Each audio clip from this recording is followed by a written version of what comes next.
বল্টু, তুই যদি এইবার পরীক্ষায় পাশ করতে আচ্ছা বাচ্চারা, আজকে তোমাদেরকে আমি যোগ বিয়োগ শেখাবো।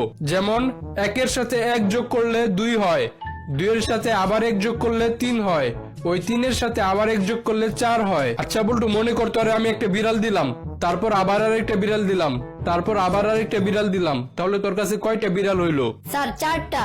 আর একটু আগে না শিখাইলাম 1-এর সাথে 1 যোগ করলে 2 হয়, আবার ওই 2-এর সাথে 1 যোগ করলে 3 হয়, তাহলে তুই 4 পাইলি কেমনে? কারণ স্যার আমার বাসায় আগের থেকে একটা বিড়াল আছিল।